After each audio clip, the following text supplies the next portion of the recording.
में मैंने एक शब्द सुना था कि जिसका खाओ उसे कभी धोखा मत दो। तो उसने चोरी नहीं की, क्योंकि मैंने यहाँ पर खीर पूरी खाई है, अब इसका धन चुराना नहीं चाहिए, तो उसको वहां से ज्ञान हो गया। तो भागवत सुनने से, संतों की संगति करने से हमें ज्ञान मिलता है, हमारा कल्याण होता है, हमें उद्धार की ओर एक भागवत ले जाती है। इसीलिए कथा भागवत सुननी चाहिए, संतों की संगति करनी चाहिए। अब अच्छे लोगों में बैठोगे तो अच्छा प्रभाव पड़ेगा, अगर गलत लोगों में बैठोगे तो गलत प्रभाव पड़ेगा। बेशक तुम शराब पीते नहीं हो, अगर 4 पीने वालों में बैठे हो तो तुम्हारी गिनती भी पीने वालों में हो जाएगी। और तुम जुआ खेलते नहीं हो, खड़े होके जुआ देख रहे हो तो कोई ये नहीं कहेगा कि तुम खेल नहीं रहे हो, अगर तुम वहां खड़े हो तो तुम्हारी गिनती भी जुआरियों में हो जाएगी।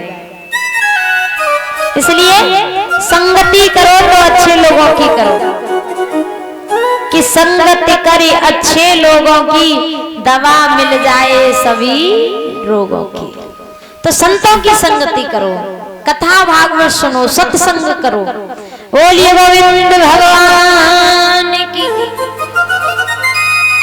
तो देवर्षि नारद जब कैलाश पर्वत पे पहुंचे तो नारद जी ने देखा कि पार्वती मैया सेवा में लगी हुई है और भोले बाबा भगवान का भजन कर रहे हैं। तो नारद जी ने कहा,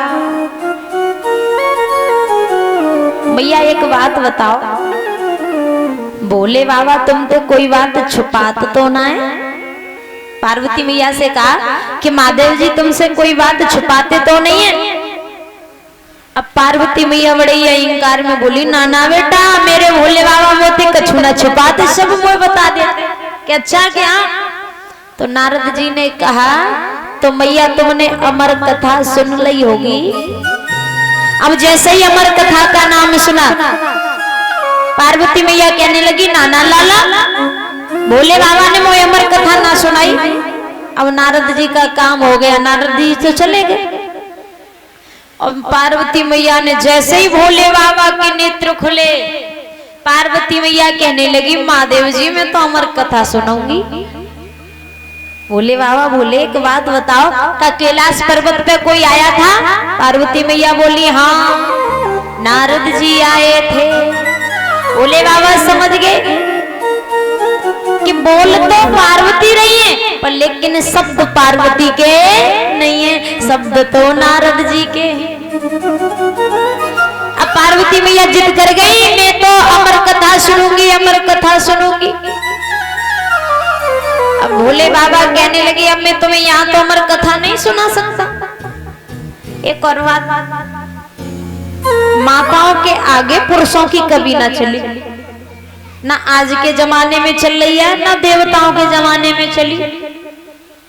परीक्षित महाराज, अगर आजकल ये माताएं कह दें कि सुनो लल्ला के पापा, कल ले हमारे पायल ले यो चांदी की बनवाए की, अगर तुमने पायल बनवाए की दे दी तो ठीक है, तो घर को चूल्हो जल जाओ। अगर ना दे तो 4-6 दिन तक लॉकडाउन लग जाओ। ये बात बिल्कुल सही है, नजवा के देख लेना। और एक और बात समझ जाओ कि जातना तुम्हारी धर्म पत्नी मीठो मीठो बोले तुमते तो कछु ना कछु घोटाला चल लो। जातना हंस के बात करेगी, बाद ना कछु अपा उल्लू सीधो करवाना होगा। इनकी ये खासियत है माताओं। बोलिए आनंद कंद भगवान की। तो परीक्षित महाराज, अब पार्वती मैया रूठ गई कि मैं तो अमर कथा सुनूंगी।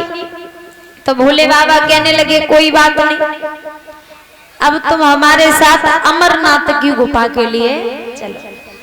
तो भोले बाबा पार्वती मैया को लेकर के अमरनाथ की गुफा में पहुंचे। और जब अमरनाथ की गुफा में आए तो भोले बाबा ने सभी जीव जंतुओं को भगा दिया।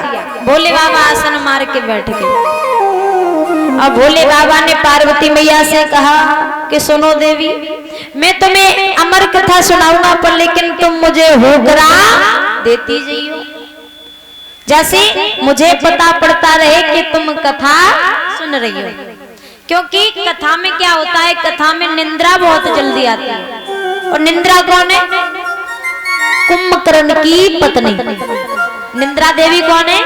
कुंभकर्ण की पत्नी।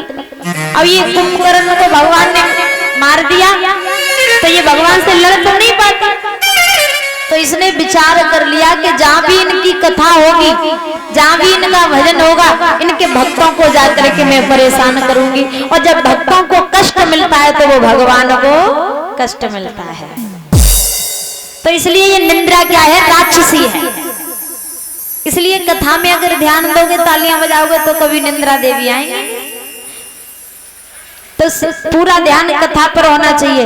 तो भोले बाबा ने कहा पार्वती से कि मैं तुम्हें कथा सुनाऊंगा, और लेकिन याद रहे तुम हुकरा देती जाइयो, जैसे हमें पता पड़ता रहे कि तुम कथा सुन रही हो। अब भोले बाबा कथा सुनाने लगे कि अमरनाथ में कथा सुनाए रहे और गिरजा को त्रिपुरार, अरे उमा